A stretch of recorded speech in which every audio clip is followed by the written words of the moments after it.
Good morning, good afternoon, good evening, everybody, wherever you are in the world. I am delighted to be here in the company of Victoria Glover, VKeys, who has invited me today to be the host of today's meeting, which hopefully you've got used to over the last few weeks and have enjoyed. Hello, Victoria. Yes. Hi, Petra. What a privilege to have you as a co-host today.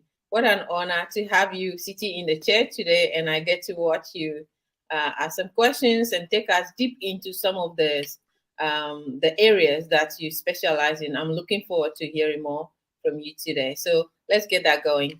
Are we ready? Yeah, thanks. Yes. Absolutely. Thank you. Yep. Well, I Yep. appreciate your trust in me. I know this is your precious audience, and I hope I can live up to the same standards as you. You're more than qualified to do that. Well, thank you. So, Victoria, you've been telling me this. Well, I know that we've been walking this path this year of you having lost several relatives and the grief that comes with that, and particularly also, the fact that you are far away from many of them. They're back in Ghana, you're here. And then you were telling me that this week there's been one of your clients who's experiencing something similar, and he was saying how hard it is to be having to do grief at a distance. So I thought today maybe we could just talk about that a little. What is the experience of grief when you can't be with others who are grieving the loss of somebody beloved? And how do you manage that when you're on your own? Oh, that is just unbelievable. Words cannot explain that. The fact is that, apart from the fact that you are grieving, the fact is that you are also far away. And you are that far, and there are things you want to do. You feel helpless. You feel hopelessness. You're frustrated. There's anger. All the emotions will be going through, and you don't know what exactly to do. You can't run quickly and grab a taxi and get there. And depending on where you live around the world, so this week I got two people reaching out to me in regards to some of the programs that we were talking about, and was lamenting about the fact that he's at the far away from home, and the cost of even buying the ticket and even getting the ticket on time to get there is very challenging.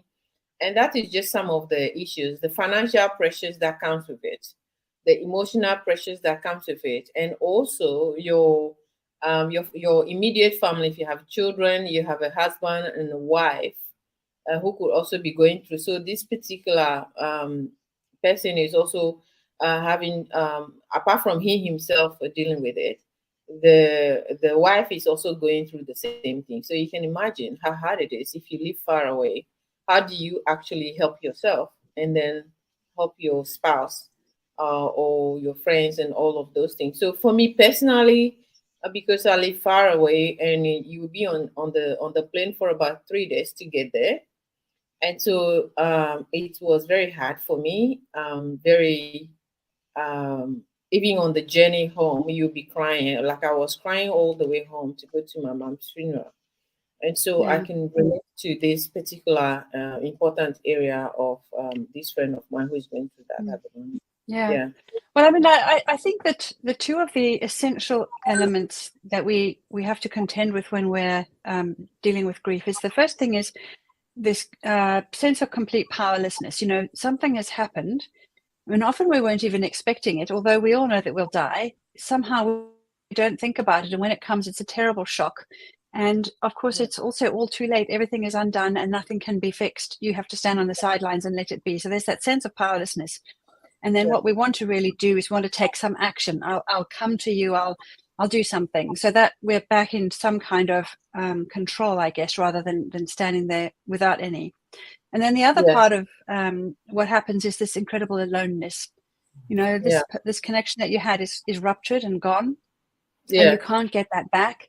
And so now not only are you dealing with the fact that you're feeling powerless and helpless and you're far away, but you're also having to deal with it alone. And it is an alone experience anyway, but I think it's made worse when you can't be with the people, who have shared a relationship with you, with this person who's gone. Yes.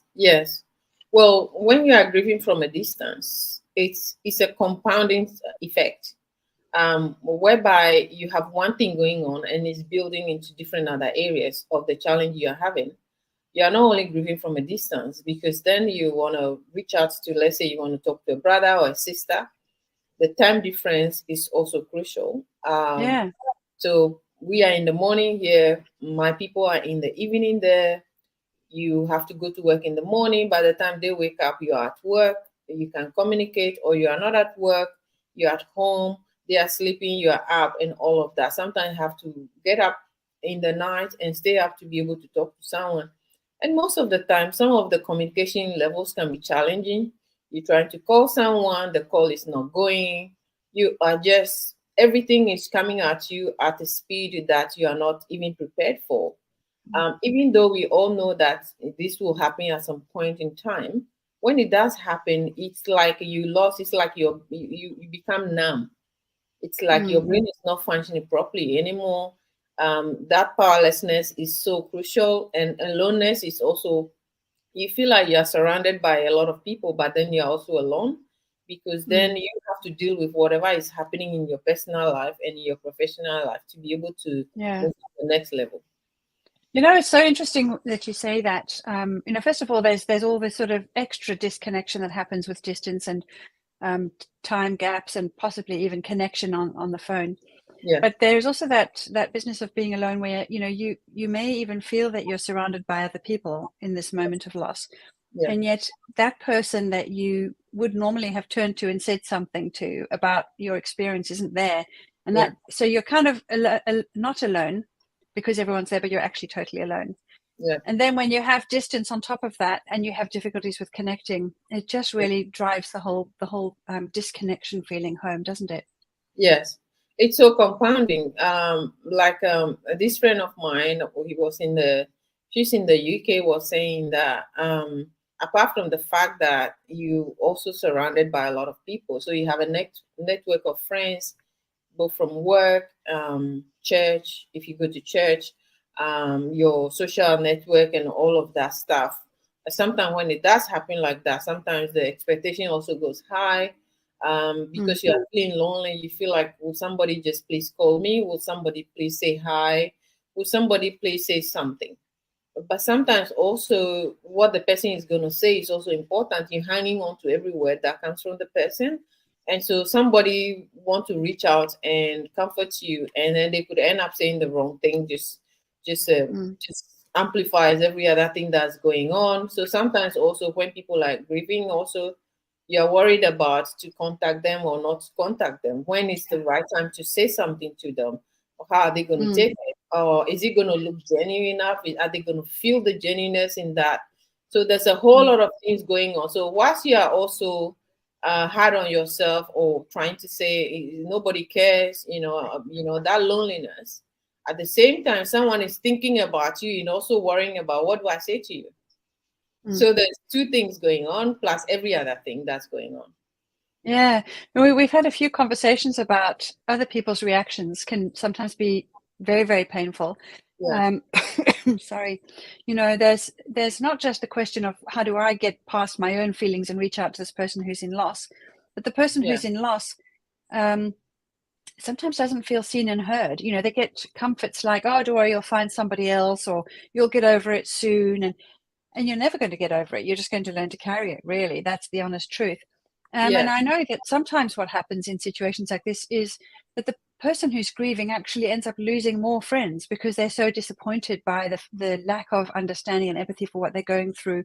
And really, the well meant but incredibly clumsy, comforting statements that are made that just yeah, dismiss their experience. And you know, so I think again, when you're doing this at a distance, it just adds to that miscommunication that can happen. We know when you're in somebody's presence, there's something very immediate about looking somebody's eyes, or not even having to say something, but yeah, actually having the non-verbal experience of a hug or a squeeze of the hand. You know, yes, when you're at a distance, you're so reliant on words. And don't yeah, they say words is only 20% of communication, and the other 80% is all body language and facial expressions. And so yeah, there you are, yeah, thousands of miles away, looking at somebody on a screen, yeah, and all of that ability to communicate and comfort and so on wordlessly is gone. So yeah, you're really kind of at the coalface of this is the pain, this is the loss, this is the aloneness, and all we have is a few words. That's yes. very painful. That is so painful, compounded with the fact with the distance, like we were saying. Like for example, I'll give you an example. When my uncle passed recently, my uncle passed in here where we live in Australia here, and I his body is supposed to be repatriated home. Now, what do I know about repatriation? Zero. So here you are, you're dealing with the health Did authorities. you have to do that, Victoria? Did you have to arrange that? Yeah. You so here you are, you're dealing with the funeral home, then you're dealing also with the Department of Foreign Affairs, you're also dealing with the embassy, you're also dealing with the health the state health. You're dealing with Yeah. all of these elements which you've never have any idea with who do you talk to, who guides you, From who a place of feeling disturbed and upset, you're having to deal with all that.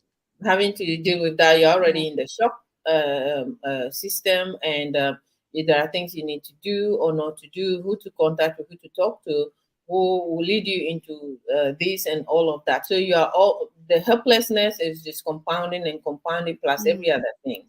And then there Yeah. are documents to fill and all of that stuff going on, and you're just wondering where do I turn, where do I look, who can help me? That's true. And you're so alone having to do that because you don't have a network of people who are going through the same thing. This is just something so unique to the country that you're in. And then there you Yeah. are looking for who else has been through that. Who else can I talk to? And then some people are on holiday. Someone else who can help you is not available. So yeah, so you got to calm down, take a deep breath. Where do we go from here? What am I supposed to do?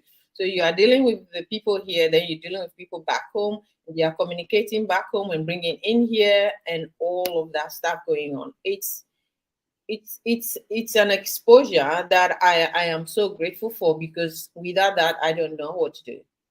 If I haven't if I haven't experienced for me going through that, give me the opportunity to be able to share that with someone whom I can face to face with the same thing. And I know that some of my colleagues, some of the people that are immigrants here, like travel to different countries, different parts of the world, might come face to face with that with a family member, and would want something to do, will want to know something, what do you do, and all of that stuff. So with that experience, Victoria, having gone through that, yeah. I'm so sorry to interrupt. I was just going to say, I know what you've been going through in losing your 4 family members, but I had no idea that you had this burden going alongside. And I'm really sorry I didn't know about that. And of course, I should have thought of it, but we do kind of tend to take things for granted. Okay, we've lost somebody and we're here and we're going to go to a funeral and we're going to have to deal with our grief. But when you're actually doing it at a distance, and you're also having to deal with all this painful and difficult and obscure bureaucratic stuff from a place of feeling so disempowered and dislodged from your own normal empowered self, I didn't realize that was what you were going through. What that did you was have to? that was not only that, the timing between the passing of these individuals also make it even a lot more heavier. Like my nephew who passed away, we were grieving 6 weeks later. The mother, who happens to be my sister, my elder sister, passed away, was knocked by a car while she was standing on the roadside having a conversation. A car from nowhere. So then she went to the hospital, and then after a while, she didn't survive the impact. So the duration from my nephew, which is 6 months later, my sister, who was grieving her son, also passed away. So that has compounded. As if that wasn't enough, 10 days later was when my uncle that I have to do the paperwork for to send him home. So Here in Australia, these 3 compounding at the same time, loaded into one thing that I was dealing with, was just, I feel like my head was just spinning around. I just can't put words into it. no, I wouldn't want anybody to go through that. So the impact of you having lost the person is one thing. The pressures that brings all loaded into one force that is driving you down is a different thing to deal with. And how do you come out with such a thing and be the same? You can never be the same. Having gone through a situation like that, you can never be the same. It changes you. that's what I wanted to ask you about is in that situation, how did you actually manage yourself internally in order to respond and not only deal with your grief and the loss and the shock? I mean, there was a violent death in there as well, which can also make a big difference to how we feel about losing somebody. And your sister was young, so was your nephew. Those factors, all these little factors influence it. So how did you actually deal with it in terms of managing all of that grief and also having to still be present to your practical everyday life and the requirements on you here? Petra, you asked the right question. I didn't deal with it. I didn't deal with it properly. Hmm. I What does I properly mean, Victoria? I didn't I don't know where I was. I Yeah. was lost. I was out of my head, Dislocated. Yeah. dislocated. My head I wasn't thinking straight. I feel like empty. I was just a body, but I don't know what Yeah. I was numb. Apart from that, the impact of, it's not only that I lost my sister, but how she died also impacted me. Yeah. Yeah. And then also, and all of that in my uncle situation, the reason why it's also, apart from the document and all of that you have to go through, the thing was that we were going to meet up on Tuesday, so I was going to see him on a Tuesday. We have a chat and all of that. So Monday evening, I had a call from the wife saying that he's passed away. Like like this sort of What? thing, you just can't put your head around it. You can No. never be okay with the compounding effect of every Mm. element of this. And so it gives me a different perspective about what is it that we want to do for humanity right now. If there's something we are thinking about doing for someone or for somebody or for ourselves, this is the time, this is the moment, because Mm. you just don't know what tomorrow is going to bring. And that is why the effects of that, with my nephew leaving his children, my sister was going to take care of the children, then my sister passed away, then I'm the next to do something about it. And so you are not only dealing with the death of the person, but the aftermath of every other thing that happens have a Yeah. residue of it affecting you. So I Mm. didn't deal with it. To be frank with you, I sit in the room and I just cry my eye out. There was a post that I put on LinkedIn one day. That day I just thought, that's it. Like, I just don't know what to do. I was just crying. I just said to someone, I need help. I don't know. And you can attest to the fact that when I rang you, I couldn't even talk. I was useless. I was Yeah. literally useless, because you're not dealing with one thing, dealing with multiple Mm. elements of what has Totally affected. overwhelming. So Yeah. that Yeah. affects you personally and affects you professionally. Mm. Yeah.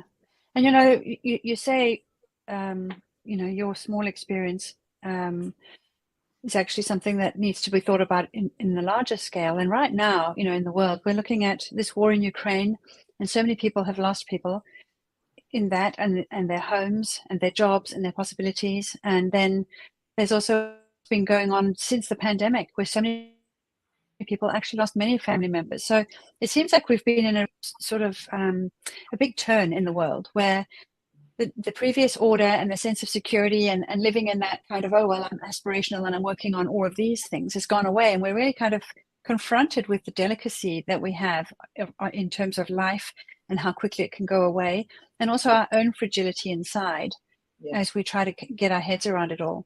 Yes. It's been a big state for so many people across the world for some years now.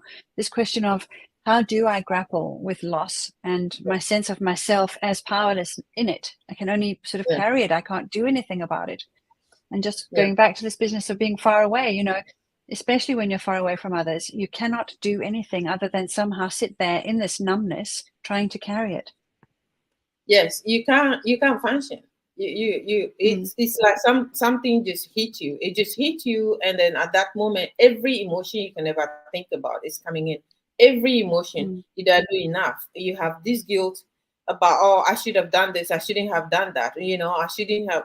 There were elements of that. And then also, apart from the fact that this person, like, for example, my sister, I spoke to her that morning, and then about three, Mm. 4 hours later, she was gone. So on my way to, so on my way to work, If she is gone, every evening I go to bed, I'm talking to my sister. Every morning I wake up, she's the first thing I look for on my phone, talking to her. And then the next day, the next evening I was going to bed, I can't talk to her. Now Yeah. the reality is beginning to sink in. You can't work. You can't focus on your work. You can't focus on conversations. You can't even have a dialogue with anybody in regards to anything. So the process of dealing with this from a distance, and then also then you're thinking about every other thing that comes, the powerlessness that comes with it. You want to do something, but you just can't. You want to help, Yeah. but you can't help. And then and then you're feeling alone, but you're surrounded by people. This is some of those things, and many are times, if you don't seek the right help, you may just stay in that state for a very long time. That's how I feel. So you said that you started off with numbness, and then you were forced into action, when your uncle died and you had to do a whole lot of admin and so on. Yeah. But how else have you actually carried this? Because obviously, as you say, you just have to, you can't do anything about it. You cannot do anything. And we're so used to doing. You just have to be with it. So what have you had to really kind of find within yourself to be with this? To be frank with you, I realize that if you've never gone through any tragedy or gone through any difficulty in your life, these are um, things that you wouldn't be able to handle. Um, Prior to my nephew, my sister, and uncle passing, my mom passed away um, a few years later. I think about 3 years later, 3 years before. Earlier. Yeah. Earlier, my mom passed away, and that particular impact was so big, was massive, that I can never get over it. That was the first time I have to experience something with someone so Right. close. And it took me, I'm still dealing with it, but my mom's loss, and going to the funeral and traveling and coming home, being at being home, and then all the things that I went through actually was a prelude, or Yeah. something that helped me to be able to absorb a little bit better than I could ever been imagine if I've never gone through that before. So the impact of that was so close. The other thing is, personally, because I have also come so close to dealing with certain challenges in my life, coming so close to death a couple of times, I begin to process some of the preciousness of life at the moment, and things that we could do that can prepare us. No matter how much you prepare, you are never prepared for any passing of anybody. And so, but that's helped me a little bit more to be able to understand what actually is at stake, or what is happening. Yeah, and I'm hearing in that you sort of forgiving reality, in going, well, this is a precious thing, actually. I will also forgive it for having a lot of pain in it and still appreciate what's good in it. Yeah, exactly. I mean, I think that's very powerful, because we can be so steeped in anger and loss and betrayal, that it's hard to step forward in hope again. Yes. And yet actually finding that gratitude for the fact that you are still alive, Yes. that you do still have, your road to walk, I think is a really important part of resilience.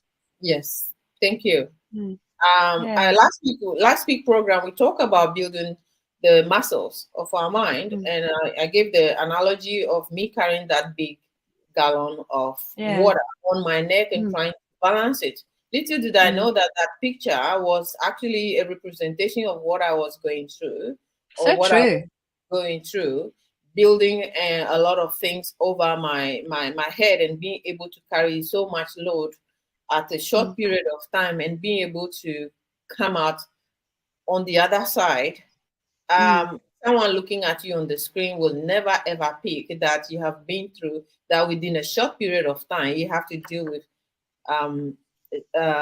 6 family members passing, and why is it happening? And I thought that was just happening in my family alone, only to realize that everybody else is talking to me about, can you imagine how many people I lost? Can you imagine how many people I lost this year? And I'm thinking to myself, I thought that was just me going through that.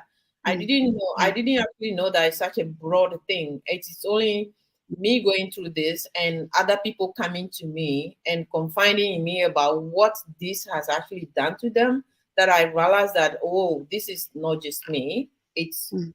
It's broad. It's broader than Yeah. I. It is interesting how it's really come forward so much in recent years. The sort of reality of loss after the pandemic, and I think a lot of people are also getting dislocated from their lives with the current inflation and interest rate rises and lack of available homes to rent and all that kind of thing. But there are many people who are in a situation of experiencing the loss of not being able to have agency in life, over life, and the grief that comes with it. And grief is becoming a much more normalized conversation, which I think is all to the good. I mean, it's such an important, or such an integral part of our experience. And often we forget, that every little loss can bring a little bit of grief, and very often those losses are about our sense of ourselves as having agency or being recognized by somebody else or having possibilities. And Yeah. instead, we kind of carry these things inside as vulnerabilities, and even feeling a sense of shame for feeling badly and feeling powerless. And, Yes. so although there's a lot of pain going on with all the changes that have happened in our world since 2019 and before, there is also a more normalizing of this conversation, which I think is all to the good. We really need to be able to talk about the fact that we can suffer and that it feels terrible and we feel hopeless while it's going on, and have those, others around us who have also been through it, like you, be able to encourage us to, find an inner response and to keep being hopeful and grateful for the fact that we are here and can still do something. But we need to also allow ourselves that time to just be in the feeling of numbness and then pain, and not feel that we shouldn't be, feel that we need to rush out of it and back into doing or not whatever's normal. As you said, we become completely changed by something like this. Pain changes you. Pain changes Mm, you. Pain yeah. also forces you to look inward and look Mm, out. It helps you yeah. to look at things from an angle that you actually didn't look at before. And Mm, for me personally, that is what I have been through. It forces me to look at things again. So it's one thing talking about someone being resilient. It's another thing going through it and encouraging mm, yourself to say, I've been here before. This is tougher than before, but at least I have something to start with. Um, yeah. and sometimes you have something to start with, and then you can build on that to be able to move to the next level. And and Mm, and also the fact that where you draw your strength from is really important. mm, And one of the key things that stood out for me in all of this journey was the the the the the influence and the empowerment that I gained from this through the influence of my dad and my family and my other siblings, and we went through it together. And so you can imagine there are some people who are just a one child, or someone who mm, is, there's only two of them in the family. They have a small family, and some people have a big family. But the coordination of all of that, it could be huge. And mm, so sometimes somebody to draw your strength from. It's just like your phone is depleted, the battery is all gone, there's nothing else. You are looking for mm, an outlet to recharge your phone, and that's exactly mm, what happened. And having done that, you also have to look for people who are in the expertise of that mm, industry, people like you who were very, very, very helpful during that time. And I couldn't have done this alone. There were a lot of people along the way who helped. So this mm. can affect the results that we produce both personally and professionally. And that is what I have learned in this journey. Yeah. Well, Victoria, I mean, I just take my hat off to you for the wisdom that you've gained, and the courage that you've shown and the strength. It's not an easy thing. And while you say that you were resourced by your family and that people can be resourced also by other experts and so on, ultimately the point is that grief is a journey you do on your own. It doesn't matter how many people are around you, you are alone with that. And Yeah. that is very confronting and very uncomfortable. And Yeah. to come out of it on the other side with grace, as you have, is truly an achievement. And especially since you were so immersed in that, not just a small amount, but thrown in the deep end of grief in a really, really shocking way. And yeah, I mean, I'm so sorry that you've had to go through that. And yet I also see how you've been deepened in terms of those internal reflections and you know, your new sense of perspective that you've got about life and yourself in it. Yes, you're absolutely right. You're absolutely right. Where there is life, there is hope. That is my new slogan. Where there's life, there is hope. And That's a declaration. while we are alive, there's something we can do. This is the time. This is the moment. We can do. We can do. And that's something I so love about you, Victoria, is that, yes, you know what, you've been through this and you want to go out there and make a big difference because you are alive, because you are hopeful, and because you know that so many people have been through this kind of struggle, and you want to let them know it's possible. I love that. Yes. And on that note, where there's life, there is hope. Yes. Today, well, I'm going to interrupt you because I'm the co-host. Just so, Victoria, you know, before you sign off, can I just check that you're okay after unpacking all this? Because it's quite a vulnerable thing. It is. It is actually. It is challenging. It is. It's not easy talking about these things, and let alone talking about this in a very open way. I'm saying I'm talking about this things with the fact that I want someone to find strength in this. I want someone to learn something from it. I want someone also to know that there's help out there. If you need help, there's always help out there.